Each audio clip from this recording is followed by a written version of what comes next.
Assalamualaikum warahmatullahi wabarakatuh. Gimana kabarnya Nana? Sehat semua ya? Alhamdulillah. Sebelum melaksanakan proses pembelajaran hari ini, alangkah baiknya kita berdoa terlebih dahulu agar diberikan keridhaan oleh Allah Subhanahu wa Ta'ala. Berdoa mulai. Selesai. Ibu absen dulu ya Nana.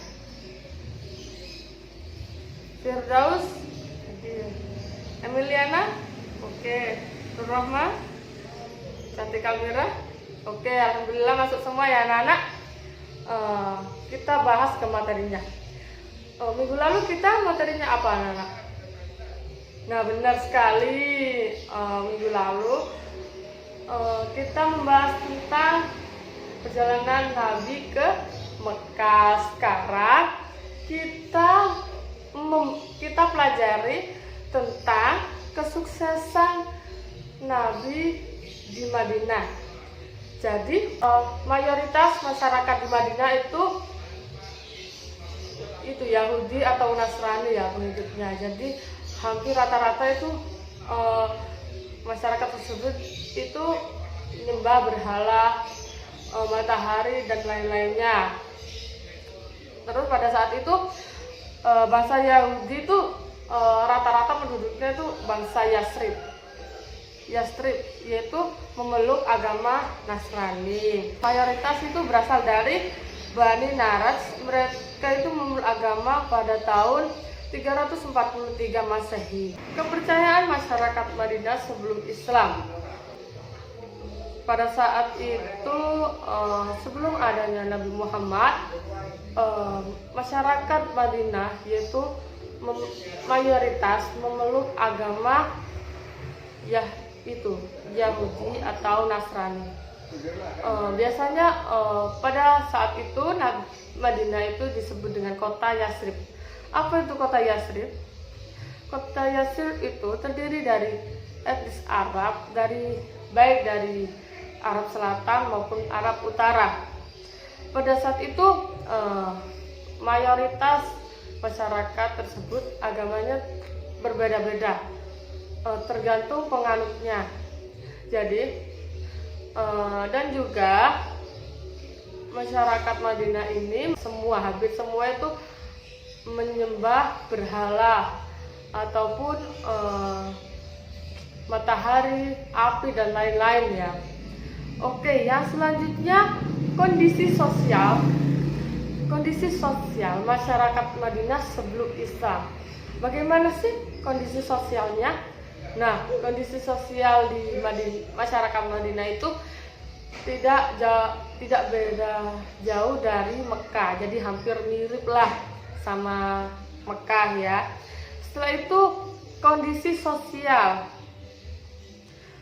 sosial masyarakat Madinah sebelum Islam, yaitu sebelum datangnya Nabi Muhammad, memiliki beberapa kemiripan dengan Mekah.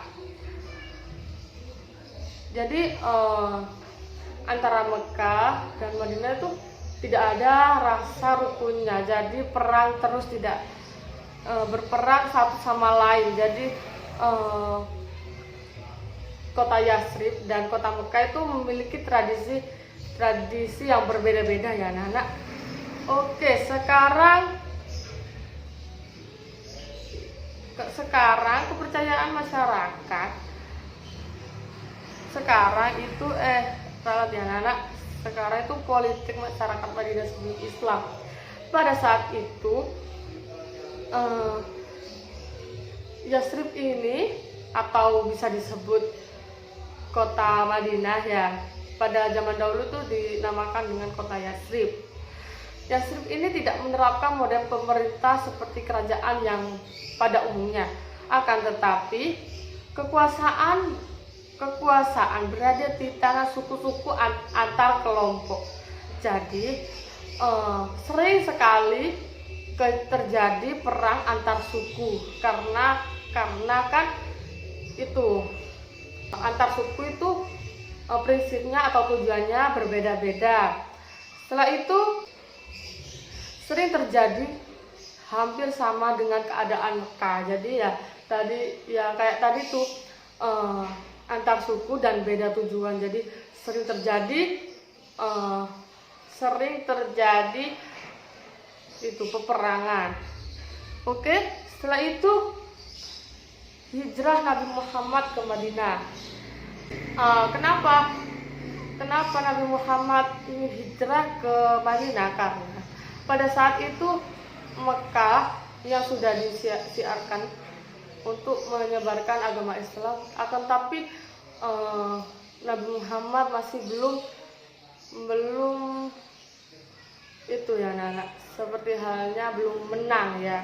Jadi pada saat itu kafir Quraisy di Mekah itu sangat banyak sekali, hampir menjatuhkan atau di Mekah itu hampir mau dibunuh. Makanya Nabi Muhammad ingin hijrah ke Madinah. Oke, setelah itu proses hijrahnya itu bagaimana sih Bu Guru? Proses hijrah Nabi Muhammad ke Madinah. Oke, pada saat itu umat Islam di Mekah mayoritas telah hijrah ke Madinah. Jadi pada saat itu di Mekah itu hanya beberapa pengikut saja yang ikut Nabi Muhammad hijrah ke Madinah, Abu Bakar dan Ali bin Abi Thalib. Keduanya menemani Nabi Muhammad perjalanan mulai dari Mekah hingga Madinah itu melaju dengan onta. Nabi Muhammad telah mempersiapkan selama 2 bulan lebih untuk merencanakan ini dengan secara matang-matang, yaitu beliau menyiapkan rencana melihat situasi atau kondisi kota Mekah. Jadi pada saat hijrah ke Madinah, Nabi Muhammad ini secara berdiam-diam, karena pada saat itu orang Mekah itu mau hampir membunuh Nabi Muhammad. Pada saat itu prosesnya yaitu yang pertama, Ali menggantikan Nabi Muhammad di tempat tidurnya. Pada saat itu rumah Nabi Muhammad sudah dikepung dengan kafir Quraisy. Pada saat itu, setelah itu kafir Quraisy pun sudah masuk ke dalam rumah. Pada saat itu hanya Nabi Muhammad di dalam kamar tersebut. Terus kata kafir Quraisy berkata gini, kamu gak akan bisa keluar Muhammad karena sudah dikepung dengan segerombolan saya, gitu ya. Terus dengan mukjizatnya Allah Subhanahu Wa Taala, pada saat didobrak pintu Nabi Muhammad, ternyata Ali yang tidur. Dengan mukjizatnya Allah, jadi Nabi Muhammad langsung digantikan dengan Ali. Setelah itu Nabi Muhammad berlari sekencang-kencangnya di Gua Sur bersama Abu Bakar. Pada saat itu ke dalam Gua Sur itu untuk mengelabui kafir Quraisy. Ternyata pada saat itu Nabi Muhammad dan Abu Bakar itu menetap di dalam Gua Sur pada hari Jumat, Sabtu, dan Ahad. Pada saat itu Gua Sur itu terletak di Jabal Sur yang jarak dari 5 km sebelah selatan kota Mekah. Pada saat itu selama di dalam Gua Sur itu, Nabi Muhammad merencanakan secara matang-matang lagi bagaimana cara untuk hijrah atau perjalanan ke kota Madinah. Setelah itu, dengan perjalanannya sangat panjang, diadakanlah Surako, yaitu kaum Quraisy itu mengadakan sayembara untuk membunuh Nabi Muhammad. Hadiahnya, apa hadiahnya Bu? Hadiahnya itu 100 ekor unta bagi yang orang menyerahkan Nabi Muhammad. Pada saat itu pada kafir Quraisy yang sudah mendengar itu, semua yang kafir Quraisy itu mencari dan berburu-buru mencari Muhammad untuk dihadapkan dengan Fir'aun. Setelah menempuh perjalanan dari Mekah sampai datang di Masjid Kuba, perjalanan selama 7 hari 7 malam. Pada saat itu Nabi Muhammad serta Abu Bakar dan pengikutnya itu sampailah di Kuba, sampailah di desa terletak di 2 mil. Beliau membangun masjid dan merupakan masjid yang pertama dalam sejarah Islam. Beliau tinggal di Kuba. Ketika sampai perkampungan Bani dan Salim, waktu sholat Jumat, melaksanakan sholat Jumat di sana Nabi Muhammad serta Abu Bakar. Oke, perjalanan jauh lagi. Sampai pada saat perjalanan itu Nabi Muhammad hanya menggenggam air hanya beberapa saja, tidak banyak. Jadi para pengikutnya hampir ada yang meninggal saat perjalanan. Jadi pada saat perjalanan itu, atau bisa disebut hijrah ya nak, itu bisa dapat banyak sekali pahalanya. Karena kan hijrah dalam kebaikan ya, untuk mensiarkan agama Islam. Oke, sampainya tiba ke Madinah. Setelah tiba Nabi Muhammad serta Abu Bakar tiba ke Madinah, masyarakat Madinah malah membuka lebar datangnya Nabi Muhammad. Pada saat beliau sudah agak kelihatan dari jauh, maka masyarakat Nabi Muhammad untuk merayakan datang. Oke, sampainya Nabi Muhammad serta Abu Bakar di kota Madinah, yaitu dengan senang hati masyarakat tersebut sangat senang sekali akan datangnya Nabi Muhammad serta pengikutnya.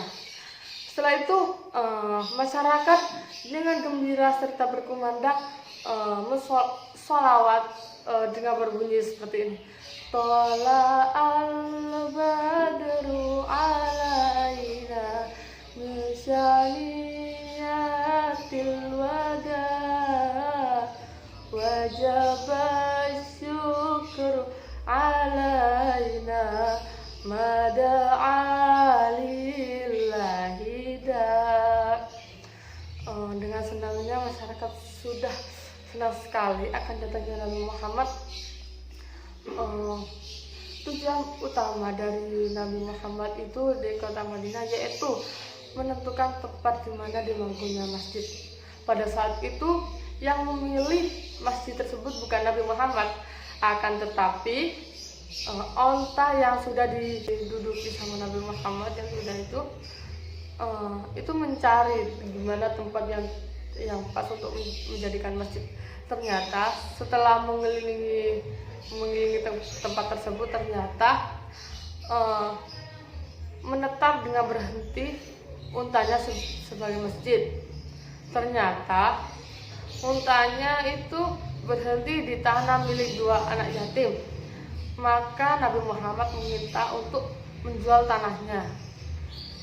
Akan tetapi yang punya tanah ini tidak ingin menjual, akan tetapi memberikan tanahnya sebagai hadiah. Akan tetapi Nabi Muhammad ingin membayar lagi untuk membayar tanah tersebut dengan sebesar 10 dinar, dan Abu Bakar menyerahkan kepada mereka. Setelah itu beberapa hari kemudian istri Nabi Muhammad, yaitu putrinya yang bernama dengan Fatimah, juga menyusul hijrah ke Madinah. Jadi setelah beberapa hari Nabi Muhammad di Madinah, akhirnya istri dan anaknya itu uh, menyusuli ke Madinah. Oke. Bagaimana sih langkah-langkah dakwah Nabi Muhammad di Madinah? Pada saat itu Nabi Muhammad berada di kota Madinah, yaitu 622 Masehi. Pada saat itu umat Islam sudah mengislamkan kota Madinah. Dengan diterimanya Nabi Muhammad dan umat Islam oleh masyarakat Madinah, maka Nabi Muhammad memberikan gelar kepada umat Islam Madinah, yaitu dengan sebutan kaum Ansor. Kaum Ansor itu apa? Kaum Ansor itu kelompok masyarakat yang menjadi penolong, sementara umat Islam yang datang di Mekah yang dimaksud dengan kaum Muhajirin.